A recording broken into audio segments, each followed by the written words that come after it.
بسم اللہ الرحمن الرحیم۔ السلام علیکم۔ روزانہ واقعات سننے کے لیے اس چینل کو سبسکرائب کریں۔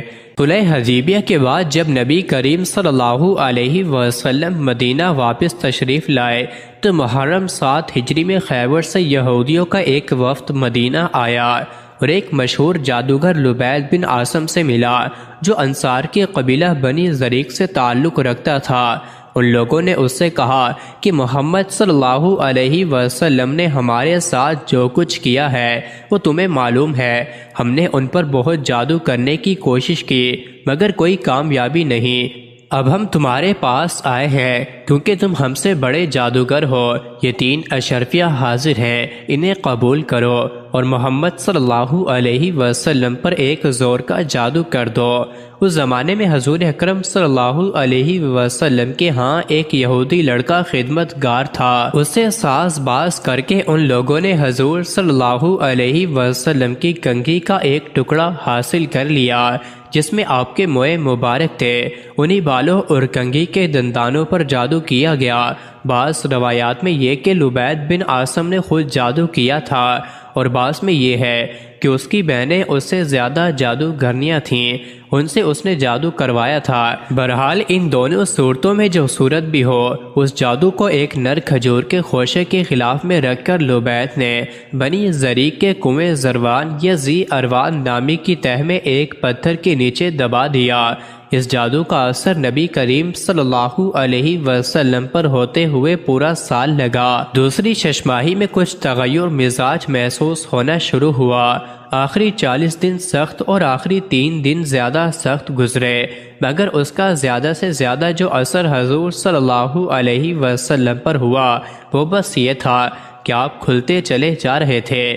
کسی کام کے متعلق خیال فرماتے کہ وہ کر لیا ہے مگر نہیں کیا ہوتا تھا۔ اپنی ازواج کے متعلق خیال فرماتے کہ آپ ان کے پاس گئے ہیں مگر نہیں گئے ہوتے تھے، اور بعض اوقات آپ کو اپنی نظر پر بھی شبہ ہوتا تھا کہ کسی چیز کو دیکھا ہے مگر نہیں دیکھا ہوتا تھا۔ یہ تمام اثرات آپ کی ذات تک محدود رہے، حتیٰ کہ دوسرے لوگوں کو یہ معلوم تک نہ ہو سکا کہ آپ پر کیا گزر رہی ہے۔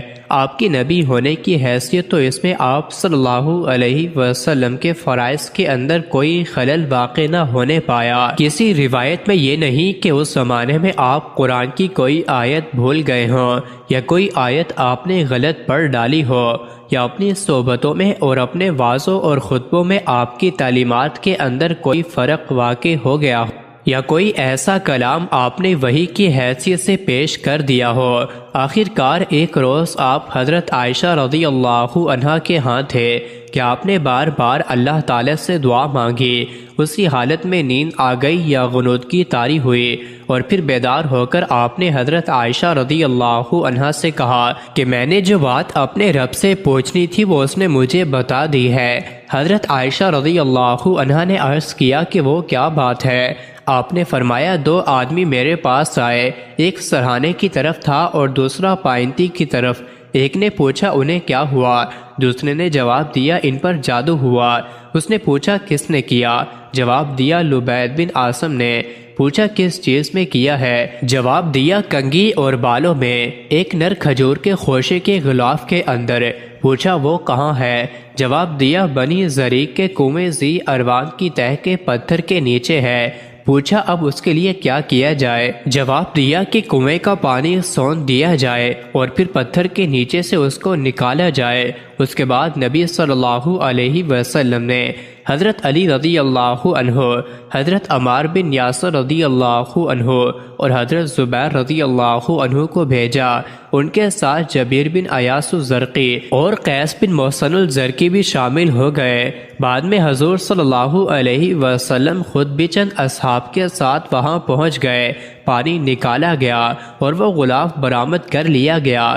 اس میں کنگھی اور بالوں کے ساتھ ایک تانت کے اندر 11 گرہیں پڑی ہوئی تھی اور موم کا ایک پتلا تھا جس میں سوئیاں چبھوئی ہوئی تھیں۔ جبرائیل علیہ السلام نے آ کر بتایا کہ آپ ماؤس 3 پڑھیں۔ چنانچہ آپ ایک ایک آیت پڑھتے جاتے اور اس کے ساتھ ایک ایک گرہ کھولی جاتی اور پتلے میں سے ایک ایک سوئی نکالی جاتی رہی۔ خاتمے تک پہنچتے ہی ساری گرہیں کھل گئیں، ساری سوئیاں نکل گئیں اور آپ جادو کے اثر سے نکل کر بالکل ایسے ہو گئے جیسے کوئی شخص بندھا ہوا تھا، پھر کھل گیا۔ اس کے بعد آپ نے لبید کو بلا کر باز پرس کے اس نے اپنے قصور کا اعتراف کر لیا اور آپ نے اس کو چھوڑ دیا، کیونکہ اپنی ذات کے لیے آپ نے کبھی کسی سے انتقام نہیں لیا۔ یہی نہیں بلکہ آپ نے اس معاملے کا چرچا کرنے سے بھی یہ کہہ کر انکار کر دیا کہ مجھے اللہ نے شفا دی ہے، اب میں نہیں چاہتا کہ کسی کے خلاف لوگوں کو بھڑکاؤں۔ یہ ہے سارا قصہ اس جادو کا، اس میں کوئی چیز ایسی نہیں ہے جو آپ کے منصب نبوت میں قادر ہو۔ ذاتی حیثیت سے اگر آپ کو زخمی کیا جا سکتا تھا جیسے کہ جنگ احد میں ہوا، اگر آپ گھوڑے سے گر کر چوٹ کھا سکتے تھے جیسا کہ احادیث سے ثابت ہے، اگر آپ کو بچھو کاٹ سکتا تھا جیسا کہ کچھ اور احادیث میں وارد ہوا ہے، اور ان میں سے کوئی بھی چیز اس تحفظ کے منافی نہیں ہے جس کا نبی ہونے کی حیثیت سے اللہ نے آپ سے وعدہ کیا تھا، تو آپ اپنی ذات حیثیت میں جادو کے اثر سے بیمار بھی ہو سکتے تھے۔ نبی پر جادو کا اثر ہو سکتا ہے، یہ بات تو قرآن مجید سے بھی ثابت ہے، جیسے کہ قرآن مجید میں بیان کیا گیا ہے کہ بابل میں ہاروت اور ماروت سے لوگ ایسا جادو سیکھتے تھے جو شوہر اور بیوی میں جدائی ڈال دے۔ یہ بھی ایک نفسیاتی اثر تھا، اور ظاہر ہے کہ اگر تجربے سے لوگوں کو اس عمل کی کامیابی معلوم نہ ہوتی تو وہ اس کے خریدار نہ بن سکتے تھے۔ بلا شبہ یہ بات اپنی جگہ بالکل درست ہے کہ بندوق کی گولی اور ہوائی جہاز سے گرنے والے بم کی طرح جادو کا مؤثر ہونا بھی اللہ کے اذن کے بغیر ممکن نہیں ہے، مگر جو چیز ہزارہ سال سے انسان کے تجربے اور مشاہدے میں آ رہی ہو اس کے وجود کو جھٹلا دینا محض ایک ہٹ دھرمی ہے۔ مزید ایسے ہی ویڈیوز کے لیے چینل کو ضرور سبسکرائب